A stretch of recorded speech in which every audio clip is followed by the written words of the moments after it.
રસોડામાં સ્વાદિષ્ટ પકવાન બની રહ્યા હતા અને આખું ઘર સુગંધથી મહેકી રહ્યું હતું, જેને કારણે રૂમમાં બેઠેલા જાનકીબેનની ભૂખ વધારે તેજ થઈ ગઈ. પણ તેમને ખબર હતી કે તેમના નસીબમાં ફક્ત એઠા વાસણોનો ઢગલો જ આવશે, કેમ કે આજે તેમની વહુ ફરીવાર યુટ્યુબ વિડીયો બનાવી રહી હતી. તેમની વહુ સારિકાએ પોતાની બહેનપણીની દેખાદેખી પર યુટ્યુબ પર એક કુકિંગ ચેનલ શરૂ કરી દીધી હતી. તેથી બહેનપણીએ ખૂબ જ ઓછા સમયમાં ઘણી બધી લોકપ્રિયતા મેળવી લીધી હતી અને સાથે સાથે સારા એવા રૂપિયા પણ કમાવા લાગી હતી. એટલે હવે સારિકા ઉપર પણ લોકપ્રિયતા મેળવવાનું ભૂત સવાર થઈ ગયું હતું. એકાંતરે દિવસે ને દિવસે રસોડામાં કંઈક ને કંઈક નવા પકવાન બનાવતી રહેતી અને એનો વિડીયો બનાવીને યુટ્યુબ પર નાખતી રહેતી. અને હા, એ વાત અલગ હતી કે તેઓ વિડીયો જોવાનું પસંદ નહોતું કરતું, છતાં પણ સારિકાની કોશિશ ચાલુ જ રહેતી હતી કે થોડી વારમાં સારિકા પકવાન બનાવીને બહાર ગઈ અને પોતાના બાળકોની સાથે તે પકવાનની મજા ઉપાડી રહી હતી. અને જ્યારે જાનકીબેન રસોડામાં આવ્યા તો વાસણોનો ઢગલો પડેલો હતો.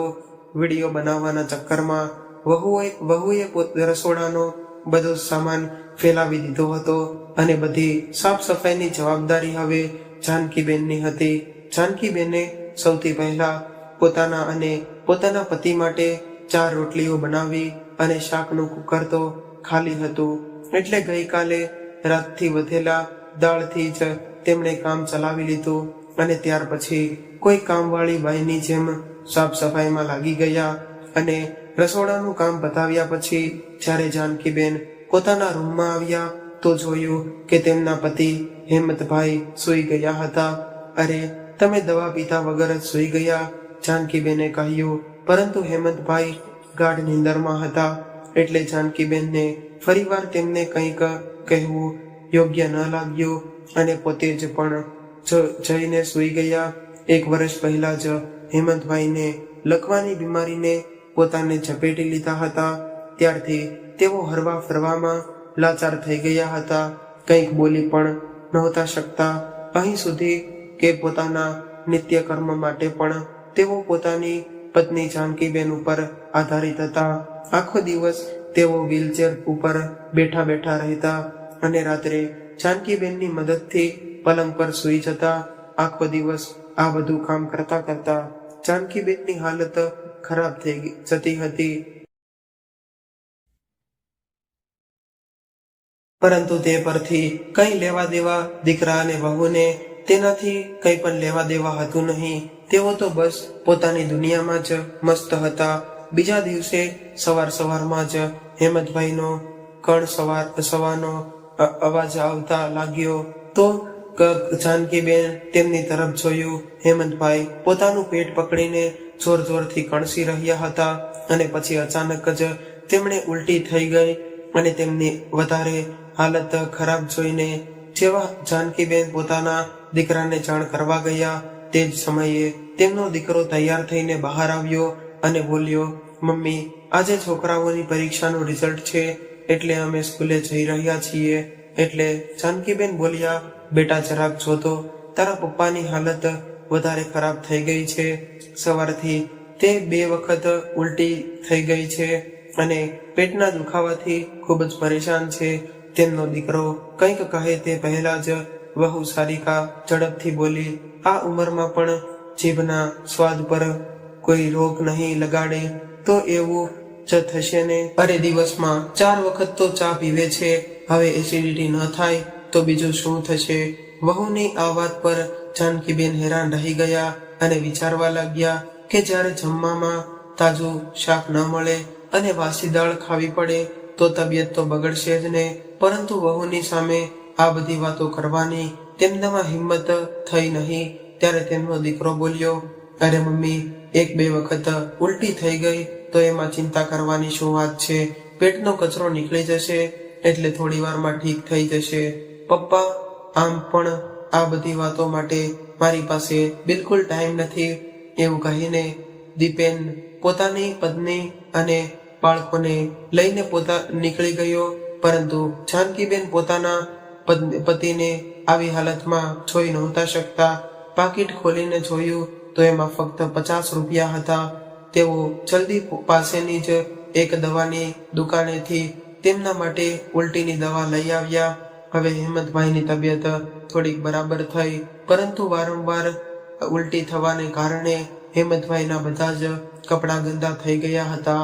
પરંતુ આટલી ઠંડીમાં માથેથી કપડાં ધોવાનું વિચારીને જ જાનકીબેનને ધ્રુજારી છૂટવા લાગી.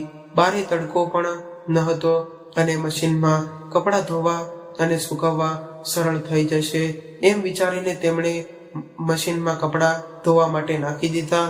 પરંતુ થોડા સમય પછી જ્યારે સારિકા ઘરે આવી તો મશીનમાં કપડાં ધોવાતા જોઈને ગુસ્સે થઈ ગઈ. મમ્મી, તમે મારા મશીનમાં પપ્પાના ગંધારા કપડાં શું કામ નાખ્યા? એવું કહેતા તેણે તરત જ સ્વિચ બંધ કરી દીધી અને બધા કપડાં કાઢીને જાનકીબેન તરફ ફેંક્યા અને કડકડતા અવાજમાં બોલી, હવે પછીથી તારા પિયરેથી આવેલા આ મશીનને હાથ પણ અડાડ્યો તો મારાથી ખરાબ કોઈ નહીં થાય. તેનો વ્યવહાર જોઈને જાનકીબેન હેરાન રહી ગયા. તેઓ સ્તબ્ધ રહીને તેની તરફ જોઈ રહ્યા હતા. પરંતુ વધારે હેરાનીની વાત તો એ હતી કે તેમના દીકરાની સામે જ તેમની વહુ તેમની સાથે આવું વર્તન કરી રહી હતી અને તે ફક્ત મુખદર્શન બનીને ઊભો હતો. આટલું અપમાન સહન કરીને તેમની આંખોમાંથી આંસુઓની ધારા વહેવા લાગી. પછી પોતાની જાતને સંભાળીને કડકડતી ઠંડીમાં તેઓ ઠંડા પાણીથી કપડાં ધોવા લાગ્યા અને કપડાં પણ એટલા બધા હતા કે ધોતા ધોતા તેમની કમર જકડાઈ ગઈ અને ઠંડીને તેમની હાલત ખરાબ પણ કરી નાખી. જેમ તેમ કામ પતાવીને તેઓ પોતાના રૂમમાં ગયા અને પલંગ પર આડા પડી ગયા. તેઓ એટલા વધારે થાકી ગયા હતા કે નીંદર ક્યારે આવી ગઈ ખબર જ ન પડી. જાનકીબેનની કમર જકડાઈ જવાને કારણે તેમને ખૂબ જ દુખાવો થઈ રહ્યો હતો. એક બાજુ આખો દિવસ સતત કામ કરતા કરતા જાનકીબેનનું શરીર નબળું થઈ ગયું હતું તો તેમના હાથ પગમાં શક્તિ રહી ન હતી. તો બીજી બાજુ સારિકા હંમેશા નવા નવા પકવાન બનાવીને વાસણોનો ઢગલો કરીને રાખી દેતી. આટલું કામ કરવા છતાં પણ સારિકા તેમને એકવાર પર અપમાનિત કરતી રહેતી. સવારે આંખ ખુલ્લી તો જાનકીબેનની નજર ઘડિયાળ પર ગઈ. 10 વાગી ગયા હતા. તે જ વખતે તેમને ખ્યાલ આવ્યો કે હજી સુધી તેમણે તેમના પતિને સવારનો નાસ્તો પણ કર્યો નથી. નબળાઈને કારણે હેમંતભાઈ પાછા સૂઈ ગયા હતા. ઊભી થઈને કંઈક હળવો નાસ્તો બનાવી દઉં, જાનકીબેન આવું વિચારી રહ્યા હતા.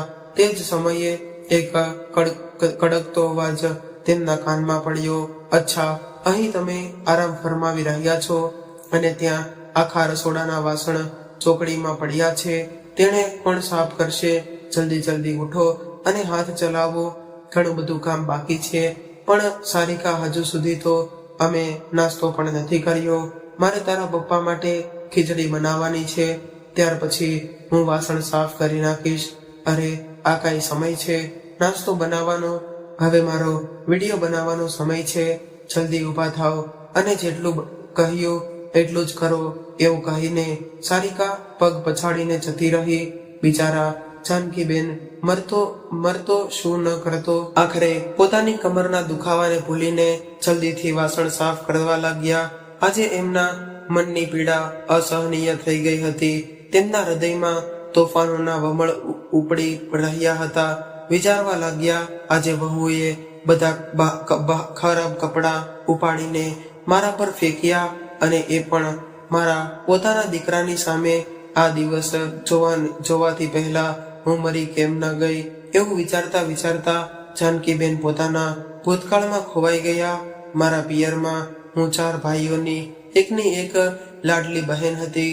ત્યારે દુઃખની આંચ પણ મારી નજર આવી ન હતી અને સસરામાં રૂપિયાની તંગી હોવા છતાં પણ મેં એક વહુ, એક પત્ની અને એક મારી જવાબદારી કેટલી સારી રીતે નિભાવી હતી. આખો દિવસ સાસુ સસરાની સેવા કરતી. ક્યારેક કંઈક પણ કહી દેતા તો પલટ જવાબ પણ દેતી નહીં. હું લગ્નના 5 વર્ષ પછી પણ ખોળો સૂનો હતો. એટલે ક્યાં ઈલાજ ન કરાવ્યો મેં. ત્યાર પછી જઈને દીપેનનો જન્મ થયો. કેટલા લાડકોડથી ઉછેરીને મોટો કર્યો અને પોતાના દીકરાને તેને ભણાવવા માટે મેં પોતાના દાગીના પણ વેચી નાખ્યા. ભણતર પૂરું કર્યા પછી દીપેનની નોકરી કરવાની ઈચ્છા નહોતી. તે ધંધો શરૂ કરવા માંગતો હતો. એના માટે એને લાખો રૂપિયાની જરૂર હતી અને એના કહેવા પર એના પપ્પાએ પોતાની જમીન વેચીને એના ધંધા માટે રૂપિયા ભેગા કર્યા. જ્યારે તેનું કામ ચાલવા લાગ્યું તો એવું લાગ્યું કે બધા જ બલિદાન સફળ થઈ ગયા. પછી ખૂબ જ આશા સાથે તેના લગ્ન કરાવીને પોતાની બહુને આ ઘરમાં લઈ આવી હતી અને બધું કેટલું સારું હતું. દીકરો બહુ અમારું કેટલું ધ્યાન રાખતા હતા અને દીપેન દરેક કામ પોતાના પપ્પાને પૂછીને કરતો હતો અને બહુ ક્યારેય પણ કોઈ કડવી વાત પોતાના મોઢેથી કહેતી ન હતી. પરંતુ 1 વર્ષ પહેલા અચાનક બ્લડ પ્રેશર વધવાને કારણે દીપેનના પપ્પા લકવાગ્રસ્ત થઈ ગયા. પછી તો અચાનક બધું જ બદલાઈ ગયું. દીપેનને તો પોતાના બીમાર પિતાની દવાઓ માટે રૂપિયા ખર્ચ કરવા ફાલતુ લાગતા હતા, જેના લીધે વ્યવસ્થિત રીતે તેમનો ઈલાજ પણ ન થઈ શક્યો. અને એમને શું ખબર હતી કે જે દીકરા ઉપર અમે પોતાનું બધું ન્યોછાવર કરી દીધું છે તે જ દીકરો અમને આ દિવસ દેખાડશે કે એક જ ઘરમાં રહેવા છતાં પણ અમારા હાલચાલ પણ નહીં પૂછે અને બસ પત્નીની ગુલામીમાં લાગતો રહેશે.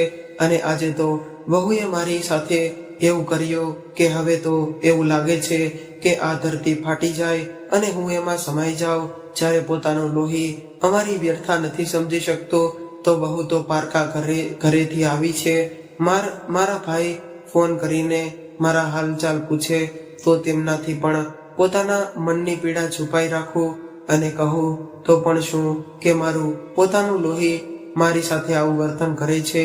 એમાં બદનામી તો પોતાની જ છે ને. અને જો હું એકલી હોત તો ક્યારની પોતાના જીવનની લીલા સમાપ્ત કરી બેઠી હોત. મારા ગયા પછી મારા પતિનું ધ્યાન કોણ રાખશે એમ વિચારીને હંમેશા પોતાને રોકી લઉં છું. પોતાની જાત સાથે જ વાતો કરતા જાનકીબેન ની આંખોમાંથી આંસુની ધારા વહેવા લાગી અને હેમંતભાઈ પણ હંમેશા કંઈ પણ કરી શકતા ન હતા, પરંતુ પોતાની લાચારી અને પોતાની પત્નીની હાલત પર આંખોમાંથી આંસુ વહેરાવતા રહેતા. અને આજનો નાસ્તો પણ ખૂબ જ મુશ્કેલીથી સાંજે નસીબમાં આવ્યો હતો. અને તે બંનેને બીજા દિવસે સવારે જ્યારે જાનકીબેન ઉઠ્યા અને ટેકો આપીને હેમંતભાઈને ઉઠાડવા ગયા તો જોયું કે તેમનું શરીર ગરમ પડ્યું છે અને માથું ભઠ્ઠીની જેમ તપી રહ્યું હતું. તેમની હાલત જોઈને જાનકીબેન ચિંતિત હતા. જેવા રૂમની બહાર ગયા તો જોયું કે દીકરો અને વહુ પોતાના બાળકોની સાથે તૈયાર થઈને થોડા થેલા લઈને પોતાના રૂમની બહાર નીકળી રહ્યા છે. તેમને જોઈને જાનકીબેન હેરાન રહી ગયા. બેટા, ક્યાં જઈ રહ્યા છો? જાનકીબેને પૂછ્યું. એટલે દીપેને કહ્યું, હા મમ્મી, છોકરાઓની પરીક્ષા પછી અત્યારે તેમને છૂટીઓ છે એટલે અમે 4-5 દિવસો માટે શિમલા ફરવા જઈ રહ્યા છીએ. આ સાંભળીને જાનકીબેને કહ્યું, બેટા, પરંતુ તારા પપ્પાની હાલત તો ઠીક નથી. તેમને ડોક્ટર પાસે લઈ જવા પડશે. ખૂબ જ વધારે તાવ છે. એટલે દીપેને કહ્યું, મમ્મી, તમે સમજતા કેમ નથી? આ ઉંમરમાં આ બધું તો ચાલ્યા કરે. તાવની ગોળી આપી દેજો એટલે થઈ જશે બરાબર. અમારી ટિકિટો બુક થઈ ગઈ છે અને તમારા કારણે અમે ફરવા જવાનો પ્લાન તો કેન્સલ ન કરી શકીએ ને. ત્યારે ગેટ ઉપર ઊભી સારિકાએ અવાજ દીધો, અરે હવે જલ્દી કરો, આપણી ટ્રેન છૂટી જશે. આ લોકોનું તો આમ જ ચાલતું રહેવાનું છે. હા હા, બસ હમણાં આવ્યો. એવું કહેતા દીપેન થેલો ઉપાડીને ચાલતો થયો અને જાનકીબેન સ્તબ્ધ બનીને દરવાજા તરફ જોતા રહી ગયા.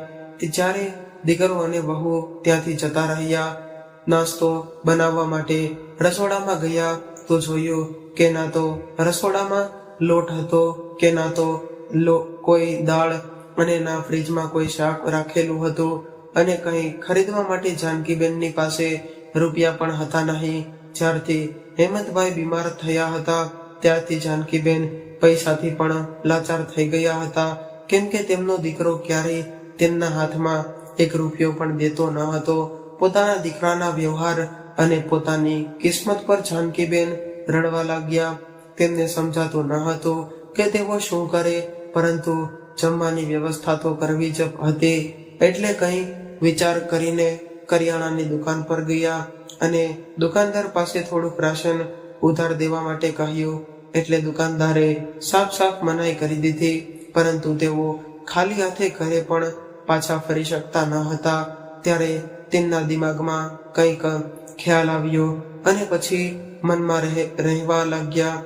ક્યારેક વિચાર્યું ન હતું કે આવી સ્થિતિ પણ આવશે, પરંતુ પરિસ્થિતિને જોતા તેમને બીજો કોઈ ઉપાય પણ સૂઝી નહોતો રહ્યો.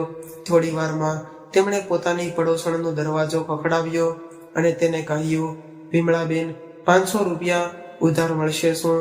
એમાં એવું છે ને કે મારો દીકરો વહુ બહાર ફરવા ગયા છે. એમને મને રૂપિયા તો આપીને ગયા હતા, પરંતુ ઉંમરને કારણે મને હવે સરખું યાદ નથી રહેતું કે મને યાદ નથી કે મેં ક્યાં રાખી દીધા છે. જ્યારે તે બંને આવશે તો તેની પાસેથી લઈને તમને આપી દઈશ. કંઈ વાંધો નહીં જાનકીબેન, પાછા આપવાની ઉતાવળ ન કરતા, જ્યારે અનુકૂળતા હોય ત્યારે આપી દેજો. એવું કહેતા વિમળાબેને તેમને 500 રૂપિયા આપ્યા. ત્યાર પછી જાનકીબેન રસોઈ બનાવવા માટે કંઈક સામાન લઈ શક્યા અને હેમંતભાઈ માટે તાવની દવા પણ ખરીદીને લઈ આવ્યા. ઘરે પહોંચીને જલ્દી જમવાનું બનાવ્યું અને બીમાર પતિને ખવડાવ્યું. પરંતુ જ્યારે પોતે ખાવા બેઠા તો પહેલો કોળિયો મોઢામાં નાખતા જ તેમની આંખમાંથી આંસુ વહી નીકળ્યા. આજે એની સહન શક્તિની હદ વટી ગઈ હતી. પછી જાનકીબેનને યાદ આવ્યું કે તેમના ભાઈઓએ કેટલી વખત તેમને કહ્યું હતું કે એક વખત અમારી સાથે મુંબઈ ચાલો, ત્યાં અમે સારા ડોક્ટર પાસે ઈલાજ કરાવી દઈશું. પરંતુ દીકરાએ હર વખતે એમ કહીને ના પાડી દીધી કે મોટું શહેર છે એટલે મોટી હોસ્પિટલમાં ખર્ચો પણ વધારે થશે. પૂરી રીતે પરેશાન થઈને જાનકીબેન એકાએક પોતાને જ કહી બેઠા કે આજ સુધી તો હું એ કારણે ચૂપ હતી કે જો બીજાને હાલચાલ કહીશું તો પોતાનો જ દીકરો બદનામ થશે. પરંતુ આજે પાણી માથા ઉપરથી જઈ રહ્યું હતું. આખો દિવસ કામવાળી બાઈની જેમ કામ કરું છું, વાસણ સાફ કરું છું, છતાં 2 સમયનું જમવાનું પણ વ્યવસ્થિત મળતું નથી. આટલો ત્યાગ કર્યા પછી પણ આ ઘરમાં આ મા બાપની કોઈ કદર નથી. અમારી ઉપસ્થિતિ કે અનુપસ્થિતિથી કોઈને કંઈ ફરક નથી પડતો. ફૂગ થઈ ગયું, કરી લીધી દીકરાઓની પોતાની મનમાની અને ઘણી નાચવી લીધી. બહુએ મને પોતાની આંગળી ઉપર એમ વિચારતા જાનકીબેન અચાનક પોતાના આંસુ લૂછીને ઊભા થઈ ગયા અને પોતાના મોટા ભાઈ ચંદ્રેશભાઈને ફોન લગાડ્યો. ફોન પર પોતાના પતિ હેમંતભાઈની હાલત વિશે જણાવ્યું તો ભાઈએ કહ્યું કે તું આજે જ અમારી સાથે મુંબઈ આવી જા. હું હમણાં જ આવું છું. તમને બંનેને પોતાની ગાડીમાં લઈ જાઉં છું. અહીં મારા ઓળખીતા એક સારા ડોક્ટર છે, એમને બનેવીનો ઈલાજ અહીં કરાવીશું. કોઈ જાતની કોઈ તકલીફ નહીં થાય. ભાઈ સાથે વાત કર્યા પછી જાનકીબેન પોતાનું અને પોતાના પતિનો થેલો પેક તૈયાર કરવા લાગ્યા અને સાથે તેમણે પોતાના ઘરના કાગળિયા પણ રાખી લીધા હતા. સાંજ થઈ તો દરવાજા પર ઘંટડી વાગી. જાનકીબેને દરવાજો ખોલ્યો તો તેમના બંને મોટા ભાઈ તેમની સામે ઊભા હતા. આટલા સમય પછી કોઈ પોતાનાને સામે જોઈને જાનકીબેનને ખૂબ જ ખુશ થઈ ગયા. થોડી વાર પછી જ્યારે બધું પેકિંગ કરીને પોતાના પતિ સાથે ભાઈની ગાડીમાં બેઠા તો તેમના હૃદયમાં પોતાના ઘરને જોઈને એક પીડા થઈ. કેમ કે જે દિવસથી જાનકીબેન આ ઘરમાં વહુ બનીને આવ્યા હતા તે દિવસથી લઈને આજ સુધી તેઓ ક્યારેય આવી રીતે સામાનની સાથે પોતાના પિયર નહોતા ગયા. સાસુ સસરાની જવાબદારીઓ નિભાવતા ક્યારેક એવી પરિસ્થિતિ પણ નહોતી આવી કે તેઓ રહેવા માટે જઈ શકે. છતાં તો પણ 1-2 દિવસ પાછા આવી જતા. જાનકીબેનના સેવાભાવને જોઈને તેમના સાસુ સસરા પણ કહેતા કે અમારી આટલી સેવા કરે છે, જોજે તારી વહુ પણ તારી ભરપૂર સેવા કરશે. વડીલોની કરેલી સેવા ક્યારેય વ્યર્થ નથી જતી. આ બધું વિચારીને જાનકીબેનની આંખોમાં ફરી આંસુ આવી ગયા. પછી મનમાં ને મનમાં બોલ્યા, પણ ખબર નહીં ક્યાં જન્મમાં એવા ખરાબ કર્મ કર્યા હશે કે મારા નસીબમાં આવા દીકરાને વહુ આપ્યા. ભગવાને અને છોકરાઓના આવા વર્તનથી હવે તેમની સહનશક્તિ સમાપ્ત થઈ ગઈ હતી. મનમાં ઘણું બધું ચાલી રહ્યું હતું, પરંતુ કઠોર પગલાં લેવા જે જરૂરી હતા. ઘરેથી નીકળતા પહેલા તેમણે પડોશીઓને મુંબઈ જવા વિશે જણાવી દીધું હતું. પોતાના મનને સમજાવીને તેઓ પતિની સાથે પોતાના ભાઈના ઘરે મુંબઈ આવી ગયા અને જાનકીબેનના ચારેય ભાઈ એક મોટા ઘરમાં એક સાથે રહેતા હતા. બધાના છોકરાઓના પણ લગ્ન થઈ ગયા હતા. જાનકીબેન અને હેમંતભાઈના ઘરમાં આવતા જ ભાભીઓ પોતાને નણંદને જોઈને ખૂબ જ ખુશ થઈ ગઈ અને ઘરની વહુ તેમની આગતા સ્વાગતતામાં લાગી ગઈ. બેન તમે આટલા સમય પછી આવ્યા છો, તમને જોઈને આજે મન ખુશ થઈ ગયું એવું કહેતા તેમને સોફા પર બેસાડ્યા. પરંતુ જાનકીબેન હજુ સુધી પોતાના વિચારોમાં ખોવાયેલા હતા. તેમને આવી રીતે પરેશાન જોઈને તેમના બીજા ભાઈ પૂછવા લાગ્યા, શું થયું જાનકી, તું કંઈક ચિંતામાં લાગી રહી છે? અરે નહીં, એવી કોઈ વાત નથી. તમારા બનેવી બીમાર છે ને એટલે થોડી ચિંતામાં રહું છું એવું કહીને તેમણે વાતને ટાળી નાખી. રાત્રે બધાએ સાથે બેસીને ભોજન કર્યું. આજે ઘણા બધા સમયથી જાનકીબેન અને હેમંતભાઈએ શાંતિથી અને પેટ ભરીને ખાધું હતું. બધા લોકો એક સાથે બેઠા હતા. પોતાના નાનપણની વાતોને યાદ કરીને હસી મજાક કરી રહ્યા હતા. બધાની સાથે બેસીને આજે જાનકીબેન ઘણા સમય પછી મન ખોલીને હસી રહ્યા હતા. પરંતુ રહીને તેમના બહુના વ્યવહાર તેમના મનને સંકોટનો હતો અને તે જ દ્રશ્ય વારંવાર તેમના માનસ પટલ પર ઉભરી આવતું હતું. જ્યારે તેમની વહુએ ગંદા કપડા તેમની બાજુ ફેંક્યા હતા. વહુની તીખી વાતો રહીને તેમના મન પર ખરાબ નહીં એટલા ઘા કરી રહી હતી. રાત્રે આરામદાયક પલંગ અને ટેસ્ટ કરાવ્યા પછી ડોક્ટરે તે જ દિવસે તેમનો ઈલાજ શરૂ કરી દીધો અને 5 દિવસ વીતી ગયા હતા. બધા લોકો જાનકીબેન અને હેમંતભાઈનું ખૂબ જ સારી રીતે ધ્યાન રાખતા હતા. બીજી બાજુ ત્યાં દીકરો અને વહુ 5 દિવસ પછી ઘરે પાછા ફર્યા તો જોયું કે ઘરમાં કોઈ હતું નહીં. આખરે મમ્મી અને પપ્પા ક્યાં ગયા હતા? દીપેન હેરાન થવા લાગ્યો. ત્યારે સારિકાએ કહ્યું કે અરે બીજે ક્યાંય જશે તો તમારા પપ્પાને બહાર નીકળવાનું મન થયું હશે એટલે મમ્મી એમને વ્હીલચેર પર આંટો મારવા માટે લઈ ગયા હશે. થોડી વાર પાછા આવી જશે. પરંતુ જ્યારે ઘણી બધી વાર સુધી કોઈએ પાછું આવ્યું નહીં તો દીપેનના મનમાં શંકાઓ ઘર કરવા લાગી. ક્યાંક પપ્પાની તબિયત વધારે ખરાબ તો નહીં થઈ ગઈ હોય ને એવું વિચારવા લાગ્યો. જ્યારે તેણે આશ પડોશમાં પૂછ્યું તો ખબર પડી કે મામા મુંબઈથી પોતાની ગાડીમાં આવ્યા હતા અને તે બંનેએ તેમની સાથે જતા રહ્યા છે.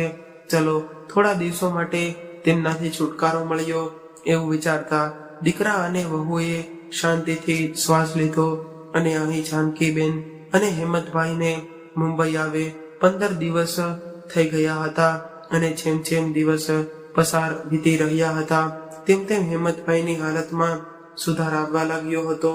હવે તેમ થોડું બોલવા લાગ્યા હતા અને તેમના શરીરના અંગો પણ થોડા કામ કરવા લાગ્યા હતા. આ જોઈને જાનકીબેનને થોડી રાહત થઈ.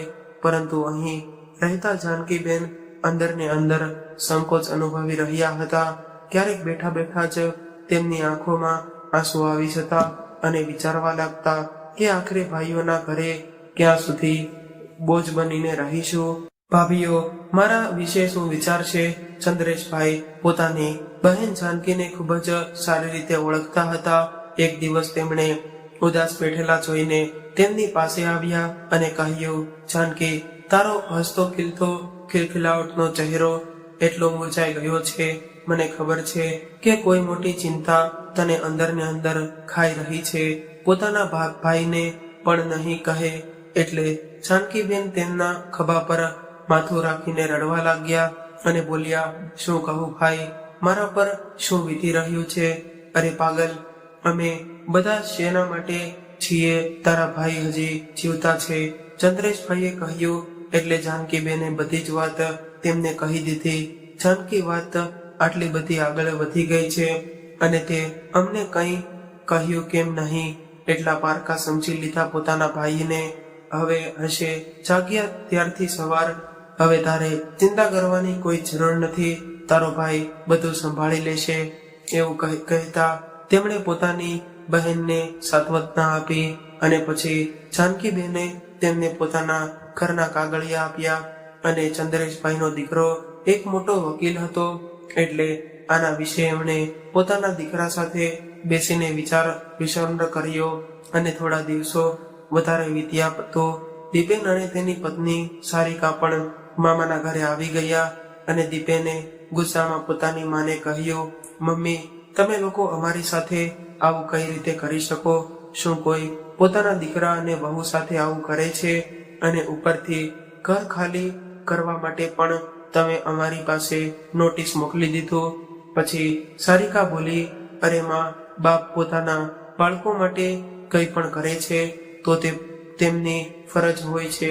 હવે તો અમે અમારા બાળકો પર પૈસા ખર્ચ કરી રહ્યા છીએ તો એનો મતલબ એ તો નથી કે તેમના મોટા થવા પર અમે તેમના પર કેસ કરીને તેમની પાસેથી તે રૂપિયા પાછા લઈશું. પછી દીપેન બોલ્યો, મમ્મી, આ પગલું ઉપાડીને તમે સારું નથી કર્યું. આખો સમાજ તમારા ઉપર શું શું થૂ કરશે. પછી જાનકીબેને જે અત્યાર સુધી પોતાના દીકરા વહુની વાતો સાંભળી રહ્યા હતા અચાનક ચૂપ તોડતા બોલ્યા, હા બેટા, આ વાત તો તે સાચી કહી. બદનામી તો થશે પણ મારી નહીં, તારી બદનામી થશે. તું કદાચ એ ભૂલી રહ્યો છે કે તારી માં બનવા પહેલા હું એક પત્ની છું. પોતાના દીકરા હોવાની ફરજ તો હું ભૂલી ગઈ છે. પોતાના બાપ પાસેથી બધું છૂટવી લીધું પછી જ્યારે તેઓ બીમાર પડ્યા અને તેમના ઈલાજ માટે રૂપિયા ખર્ચ કરવાની વાત આવી તો તે એમ કહીને પોતાનો હાથ ઝાટકી લીધો કે ઘડપણમાં આવી પરેશાનીઓથી થતી જ રહે છે અને તારી પત્ની મારી સાથે જનાવર કરતા પણ વધારે ખરાબ વર્તન કરતી રહે છે. તે પણ તને દેખાતું પણ નથી. એટલું કહેતા કહેતા જાનકીબેનની આંખોમાંથી આંસુ છલકાઈ પડ્યા. પછી સારિકાએ કહ્યું, ઠીક છે, જો તમે અમારા ઉપર કેસ કરવા માંગો છો તો અમે પણ શહેરનો મોટામાં મોટો વકીલ રાખીશું અને કેસ જીતીને દેખાડીશું. એવું કહીને પોતાના પતિ દીપેનને લઈને જતી રહી. પરંતુ ચંદ્રેશભાઈના વકીલ દીકરાનો દબદબો એટલો હતો કે દીપેન અને સારિકાનો કેસ લડવા માટે શહેરનો કોઈ મોટો વકીલ તૈયાર થયો નહીં. ખૂબ જ મુશ્કેલીથી તેમને પોતાનો કેસ લડવા માટે એક વકીલ મળ્યો. અદાલતમાં જજ સાહેબે બંને પક્ષોની વાતો સાંભળી અને ચંદ્રેશભાઈના વકીલ દીકરાએ પૂરા વિસ્તારથી જજ સાહેબને જણાવ્યું કે કઈ રીતે માતા પિતાએ પોતાનું બધું ન્યોછાવર કરીને પોતાના દીકરાને તેના પગ પર કર્યો હતો અને આજે તેમની સાથે કઈ રીતે વ્યવહાર થઈ રહ્યો છે. બધી વાતો સાંભળીને જજ સાહેબ, આજે મેં પોતાના જીવનમાં પહેલીવાર જોયું છે કે માતા પિતાએ પોતાના દીકરા વહુ પર કેટલા માટે કેસ કર્યો છે કે દીકરાને ભણાવી ગણાવીને આત્મનિર્ભર કર્યા પછી પણ તે પોતાના માતા પિતાની જવાબદારી નથી ઉપાડી રહ્યો અને સાથે સાથે વહુ દ્વારા તેમને રોજ પ્રતાડિત પણ કરવામાં આવે છે. તે તદ્દન અમાનીય છે. દીપેન અને સારિકાને ફટકાર લગાડતા જજ સાહેબે કહ્યું, તમને શરમ આવવી જોઈએ. શું આ દિવસ જોવા માટે જ તમારા માતા પિતાએ પોતાનું પેટ કાપીને તમારા ભવિષ્યને ઉજ્જવળ બનાવ્યું હતું જેથી તમે તેમની જિંદગી નરક બનાવી નાખો? આજના આ કેસનો નિર્ણય આવવા વાળી પેઢી માટે એક શીખ બનશે. કેમ કે જે સંતાનો પોતાના માતા પિતાને હેરાન કરે છે તેમના પર ક્યારેય દયા ન કરવી જોઈએ. એવું કહેતા કોર્ટે તેમને આદેશ આપ્યો કે દીકરો અને વહુ 10 દિવસની અંદર પોતાના માતા પિતાનું મકાન ખાલી કરી નાખે અને સાથે જ તેમને ખર્ચા માટે દર મહિને 20,000 રૂપિયા આપે, અને જે આવું કરવામાં આવે, આનાકાની કરશે તો તેમના પર સખત કાર્યવાહી થઈ શકે છે.